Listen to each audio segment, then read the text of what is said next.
May 2nd, 2011. Osama bin Laden, the head of Al-Qaeda, is killed by United States Navy SEALs in a secret raid. Or so the government would have you believe.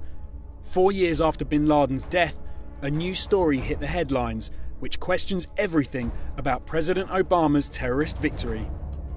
In May 2015, Pulitzer Prize-winning journalist Seymour Hersh released a 10,000-word article called The Killing of Osama bin Laden. In it, Hersh claims that the Al-Qaeda frontman wasn't killed in a secret US mission at all.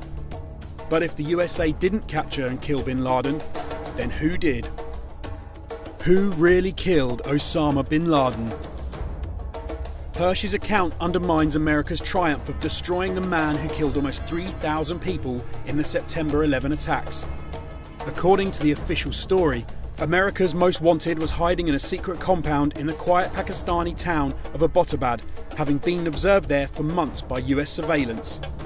On May 2nd, 2011, 23 US Navy SEALs flew to Abbottabad in the dead of night. Without alerting Pakistani authorities, the US instigated its attack on Osama's hideout, killing him just 20 minutes into the raid.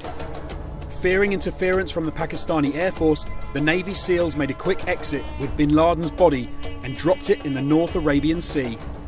America's decade-long hunt for Osama bin Laden was over. But Seymour Hersh tells things a little differently. The secret raid wasn't a secret at all. It was a joint mission between Pakistan and the USA, carefully planned so that both nations would benefit from the operation. According to Hersh, Pakistan's Inter-Services Intelligence had located and detained Osama bin Laden since 2006. Meanwhile, President Barack Obama's government was less than popular. The Obamacare Health Insurance Act was criticised as socialist, and Obama was repeatedly attacked for not being tough enough on foreign policy. What Obama's presidency really needed was to score some political points before his 2012 presidential campaign against Mitt Romney. And bin Laden was the jackpot.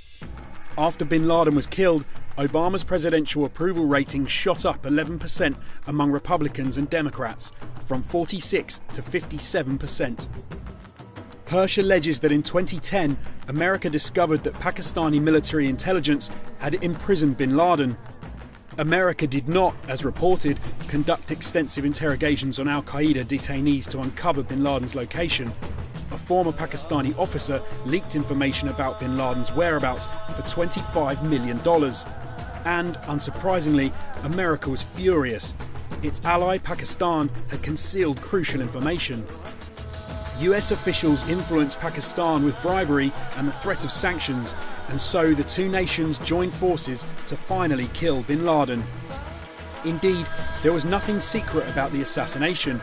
The US was granted permission by Pakistan to monitor Abbottabad before conducting a staged raid on bin Laden's compound. As part of Pakistan and America's agreement, Obama was to wait 1 week before announcing bin Laden's death, and only then announced that he'd been killed in a drone strike in Afghanistan. But on the night of the raid, America double-crossed Pakistan, and Obama declared his victory against Al-Qaeda, scoring a hallmark achievement in his first term of presidency. 18 months later, he was re-elected president. The man who says he shot bin Laden 3 times on the night of the raid has called Hersh's report a joke, and prominent journalists like CNN's Peter Bergen have also critiqued Hersh's article for its heavy use of unreliable sources. But perhaps more telling is the White House's response to the article. Instead of commenting on the new claims regarding Pakistan's involvement in bin Laden's capture, the White House has failed to address them at all. They argue that Hersh's story contains too many inaccuracies and baseless assertions to fact-check each one. Is Obama's government showing a genuine disregard for Hersh's report? Or could it be that America is refusing to acknowledge that Pakistan is really responsible for one of the greatest political accomplishments in US history, and they too helped kill Osama bin Laden? When many Americans think of Iran today, they think of nukes, the hostage crisis, and flag burnings. In 1979, a theocratic Islamic regime took control in Iran after overthrowing their autocratic Shah, or king, Reza Shah Pahlavi. However, the Iran we see today was just one of the many paths the nation could have went on. In an alternate timeline, Iran could have been much different.